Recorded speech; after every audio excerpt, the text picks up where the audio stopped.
एक भक्त ने बहुत बड़ी बात कह दी कि बाबा, आप जहाँ विराजमान हो वहाँ कष्ट कैसा। नमस्कार, स्वागत है एक बार फिर से आप सभी का आपके अपने चैनल हनुमान सिंह परिवार में। आशा करते हैं प्रभु श्री हनुमान जी और परम पूज्य गुरुदेव बाबा नीम करोली महाराज जी आप सभी भक्तजनों पर असीम कृपा सदैव बनाए रखें। आप जो करना चाहते हैं बाबा वो कराना नहीं चाहते, और जो बाबा कराना चाहते हैं वो आपको करना ही होता है। एक बार कैंची धाम में विदेशी भक्तों ने महाराज जी की पूजा करने की तैयारी करी। सभी मिलकर उपयुक्त वस्तुओं को मिलाकर महाराज जी का चरण धोकर चरणामृत बनाने की योजना बनाने लगे। इस कार्य के लिए वे लोग बहुत ही उत्साहित थे। उन लोगों ने जब पूरी तैयारी कर ली तब महाराज जी कमरे से बाहर आए, लेकिन बाबा ने जुराब पहने थे। महाराज जी ने पूजा करने तो दी, परंतु चरणों की बजाय अपनी तर्जनी दी। ऐसे हैं बाबा नीम करोली महाराज जी, जो अपने भक्तों के सारे विधान को विधि में ले जाते हैं और सारी विधियों को विधान में बदल देते हैं। जब महाराज जी को कोई भक्त जान जाता है और पहचान जाता है और बाबा की शरण ले लेता है, यानी कि अपने आप को महाराज जी को समर्पित करके पूर्ण रूप से उन पर छोड़ देता है, तब महाराज जी उस भक्त के साथ में उसके जीवन के अंदर बहुत सारी ऐसी घटनाएं घटाते हैं जिसके द्वारा ना सिर्फ वो भक्त अपने जीवन को आगे बढ़ाए, अभी तो उसकी चेतना का पुष्प भी खिले। महाराज जी का ये प्रयास हमेशा भक्तों को वर्तमान परिस्थिति के अंदर ही उच्चतम ज्ञान और सर्वोपरि ईश्वरीय भाव का आभास कराने के लिए पर्याप्त होता था। एक बार एक भक्त से महाराज जी ने कहा कि चल, हम तुम्हें एक बड़ा महात्मा दिखाएंगे। फिर तुरंत ही व्यंग्य के साथ भी बोले, तुझे आज एक बहुत बड़े महात्मा के दर्शन हो जाएंगे। बाबा उस भक्त के साथ में कार से उस आश्रम में पहुंचे जहां पर गेरुआधारी रेशमी वस्त्र पहने हुए एक युवा सिगरेट पी रहा था। उसने महाराज जी को दूर से देख लिया और देखते ही सिगरेट फेंक दी और दौड़कर बाबा को प्रणाम किया। महाराज जी मुस्कुराए और जाकर उसके कमरे में बैठ गए। साथ में यह भक्त भी था। तो वह युवा साधु जो सिगरेट पी रहा था, वह नज़दीकी कमरे में जाकर वहाँ से कीमती कंबल लेकर आया। उसने लाकर बाबा की गोदी में रख दिया। महाराज जी यूँ तो उस समय कंबल ओढ़े हुए थे, परंतु फिर भी बाबा ने उस कंबल को हटाकर उसके द्वारा लाया गया नया कंबल लपेट लिया। साथ ही महाराज जी ने उस कंबल को लपेटते हुए पूछा, यह क्या है। वह युवा साधु बोला कि यह कंबल काफ़ी कीमती है बाबा, और ये नया भी है। एक धनी व्यक्ति की माँ मुझे देकर गई थी, इसे आपके लिए मैंने तब से रखा है, और आप भी बाबा इसे किसी को मत दीजिएगा। जो ही वह युवा साधु बाबा को ये कहता है, ये सुनकर महाराज जी तुरंत खड़े हो जाते हैं और बाबा ने तुरंत ही वह कीमती कंबल अपने बदन से उतार कर फेंक दिया। साथ ही बोले, तुम साधु हो क्या, कंबलों में भी ये भेद हो सकता है। कंबल तो कंबल है।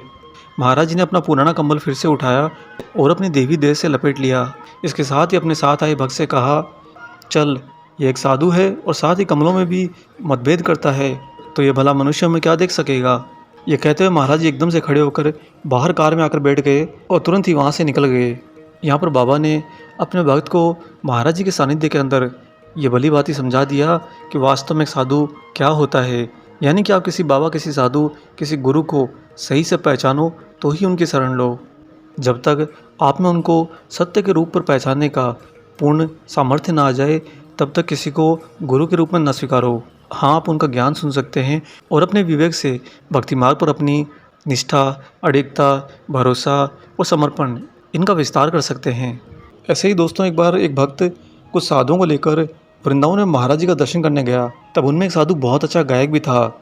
उसके बारे में महाराज जी से परिचय देता, इससे पहले ही बाबा बोल उठे, हम उन्हें जानते हैं, उन्हें यहाँ बुला कर लेकर आओ, चाय पिलाओ, वह हमारे लिए भजन गाना चाहता है। साथ ही महाराज जी ने दूसरे भक्त को आदेश देकर चाय मंगवाई। फिर उसी भक्त को अकेले कमरे में ले जाकर कहा कि यह बहुत अच्छा है, परंतु हमारे लिए गाने में उसे कोई कष्ट तो नहीं होगा। उसके गाने में हमें बहुत बड़ा आनंद मिलेगा, परंतु हम ये सोचते हैं उसे कीर्तन करने में कहीं कष्ट तो नहीं होगा। जब बाबा ये सब बातें कह रहे थे तो वो भक्त महाराज जी के गूढ़ रहस्य को तुरंत ही समझ गया। उसने हाथ जोड़े और बाबा के सामने सिर झुकाकर बोला कि बाबा, आप जहाँ विराजमान हैं वहाँ कष्ट कैसा। दोस्तों, जो मनुष्य के जीवन में कष्ट आते हैं, कष्टों का जो समय आता है, और वह तब आता है जब मनुष्य के पास किसी का सहारा नहीं होता। जैसे कि एक तिनका नदी के प्रवाह में जब डूब जाता है तो बहुत ही गति के साथ में हिचकोले खाता हुआ यहाँ वहाँ पानी के बहाव में बहता रहता है, परंतु जो ही उस तिनके को किसी बड़े पत्ते का सहारा मिल जाता है, वह तिनका बिल्कुल शांत हो जाता है। उस विशालकाय उफनती नदी के बीच में वह तिनका अपना एक नया आयाम पा लेता है, तुम रक्षक काहू को डरना। यानी कि जब आपके साथ में किसी का बहुत ही सुदृढ़ सहारा होता है, तब आप स्वयं ही अपने आप को किसी कष्ट में नहीं पाते और जीवन को बहुत ही सुगमता के साथ में स्थिर भाव के अंदर जीने लगते हैं। बाबा के साथ रहते हुए, बाबा के सानिध्य में रहते हुए एक भक्त के लिए महाराज जी के सहारे को समझना बहुत ही आवश्यक है, क्योंकि बाबा अपने भक्तों को भौतिक जगत, आध्यात्मिक जगत और अलौकिक जगत तीनों आयाम के अंदर पूर्ण सहारा देने में सामर्थ्यवान हैं। जब आप महाराज जी को अपना पूर्ण सहारा बना लेंगे, यानी बाबा के सहारे आपका सारा कर्म, सारे विचार, सारी क्रियाएं, सब कुछ बाबा पर ही छोड़ देंगे, तब आप ये देखेंगे कि जीवन के अंदर कष्ट थे ही नहीं। उस समय आप अपने गुरु, अपने ईश्वर, अपने बाबा जी से थोड़ा सा दूर थे। उसी दूरी के कारण वह कष्ट आपको अपना आयाम का अनुभव करा देता है। अब बात आती है कि बाबा के विराजमान होने की। जैसा कि उन भक्त ने कहा कि बाबा आप जहाँ पर विराजमान होते हो वहाँ पर कष्ट कैसा। तो आज के समय में हर वक्त ये खोजता है कि महाराज जी कहाँ पर विराजमान होंगे, बाबा का वो स्थान कैसे पाया जाए, कैसे पहचाना जाए। और इसी की चाह में कुछ लोग अपने घर के मंदिर में महाराज जी को तलाशते हैं, तो कुछ लोग हनुमान मंदिर में तलाशते हैं और कुछ तो बाबा के ही धाम चले जाते हैं। ये सभी कुछ मनुष्य की चाह के अनुसार बहुत ही उपयुक्त भी है, परंतु दोस्तों जो वास्तव में महाराज जी को विराजमान होने की स्थिति एक भक्त को धारण करनी चाहिए, वह है बाबा को अपने हृदय में विराजमान कराने की।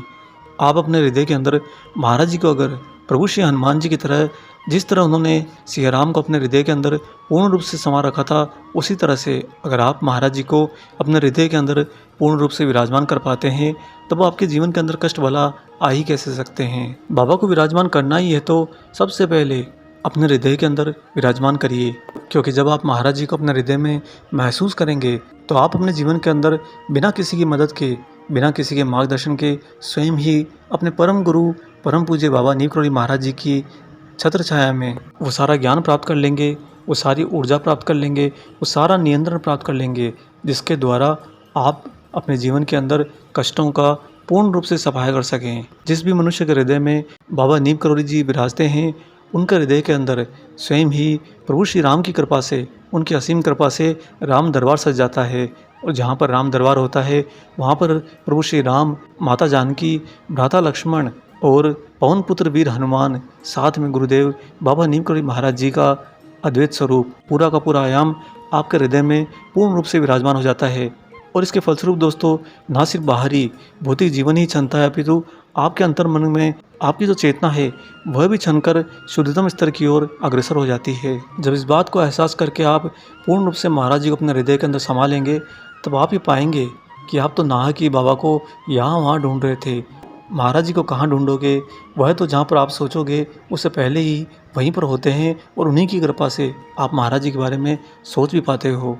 इसके साथ ही जब बाबा को आप अपने हृदय के अंदर पूर्ण रूप से विराजमान कर लेंगे, तो आप उस तिनके की भांति इस जीवन के अंदर एक सहारा पालेंगे। उस सहारे के सहारे आप इस जीवन के चाहे कैसा भी भंवर हो, कैसा भी तूफान हो, उन सारे आयामों को बहुत ही शांति के साथ में, बहुत ही धैर्य के साथ में पार कर जाएंगे, क्योंकि आपका जो भरोसा है, जो आपका विश्वास है, वह तो महाराज जी पर बना हुआ है। और महाराज जी स्वयं भी ये बात कहा करते थे कि अगर अपने हृदय के अंदर ईश्वर को बसाते हो और हर पल अपने ईश्वर के ऊपर पूर्ण रूप से केंद्रित रहते हो, तो आपके जीवन के सारे कार्य स्वतः ही ईश्वर की कृपा से, उनके आशीर्वाद से अपने आप होते चले जाते हैं। आपको कभी उन कार्यों को करने की विधि और कार्यों के परिणाम, इसके बारे में विचार करने की भी तनिक भी आवश्यकता नहीं, क्योंकि दोस्तों जब हृदय के अंदर स्वयं परमात्मा और स्वयं परमात्मा रूपी गुरु विराजमान हो जाते हैं, तो आपके शरीर की बाहरी सारी क्रियाएं उनके भरोसे के कारण अपने आप के अंदर पूर्ण रूप से नियंत्रित हो जाती हैं। आप भी महाराज जी की कुछ ऐसी भक्ति कीजिए कि जिस तरह से प्रभु श्री हनुमान जी अपने हृदय के अंदर हर क्षण सिया राम को समाये रहते हैं, और यहाँ तक कि सीना चीर के उन्होंने साक्षात दर्शन भी करा दिए। उसी सर्वोपरि भक्ति भाव को अपना आधार बनाकर, अपनी प्रेरणा बनाकर अपने हृदय के अंदर महाराज जी को पूर्ण रूप से विराजमान करिए। फिर आप देखेंगे कि जहाँ पर बाबा विराजमान होते हैं वहाँ पर कष्ट कैसा। आशा करते हैं आज का अलौकिक वीडियो आपको ज़रूर पसंद आया हो। वीडियो अगर अच्छा लगा है तो जाने से पहले इसे लाइक ज़रूर कर दीजिएगा, और अगर आप चैनल पर नए हैं, चैनल को सब्सक्राइब नहीं किया है, तो चैनल को सब्सक्राइब भी कर लीजिए। मिलेंगे बहुत जल्दी ही एक और ऐसे अलौकिक अंक के साथ। तब तक अपना और अपने माता पिता का संपूर्ण ख्याल रखिए, और परम प्रभु श्री राम जी का निरंतर गुणगान करते हुए बाबा हनुमान और बाबा नीम करोली महाराज जी की निस्वार्थ होकर सेवा करते रहिए। जय सिया राम।